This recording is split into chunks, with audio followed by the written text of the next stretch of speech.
नमस्कार, जन अपेक्षा न्यूज चैनल में आपका स्वागत है। मैं हूं आपके साथ अंकिता। चलिए बढ़ते हैं खबर की ओर।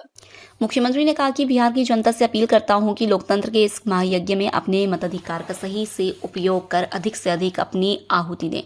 मुख्यमंत्री डॉक्टर मोहन यादव ने कहा कि बिहार की जनता विकास चाहती है और इसलिए फिर एनडीए सरकार बनाने जा रही है। मुख्यमंत्री डॉक्टर यादव ने कांग्रेस नेता राहुल गांधी पर निशाना साधते हुए कहा कि जब बिहार में प्रथम चरण की वोटिंग शुरू हुई है, ऐसे में हरियाणा चुनाव की बात निकालकर जनता को भ्रमित करने का प्रयास कर रहे हैं। उनकी बात किसी के गले उतरने वाली नहीं है। पहले भी उन्होंने चुनाव आयोग और ईवीएम को लेकर भ्रम का माहौल बनाया, जिसकी सुप्रीम कोर्ट में धज्जियां उड़ी।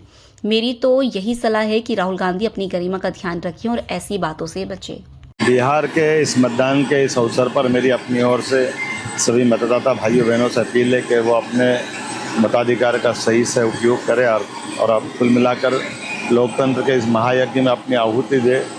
और जिस प्रकार से माहौल दिख रहा है, फिर एनडीए सरकार, फिर नीतीश कुमार दिल्ली में जब यशस्वी प्रधानमंत्री एनडीए की नेतृत्व कर रहे हैं, तो जनता विकास चाहती है और फिर एक बार एनडीए की सरकार बन रही है।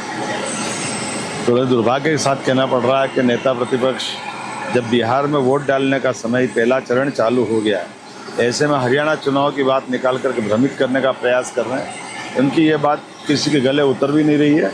जैसे उनने पहले चुनाव आयोग की ईवीएम मशीनों को लेकर के देश भर में माहौल बनाया था और सुप्रीम कोर्ट में उनकी इस बात का धज्जियां उड़ी।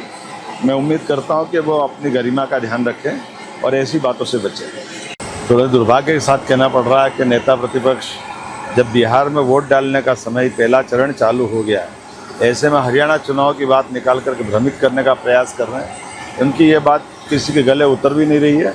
जैसे उनने पहले चुनाव आयोग की ईवीएम मशीनों को लेकर के देश भर में माहौल बनाया था और सुप्रीम कोर्ट में उनकी इस बात का धज्जियां उड़ी।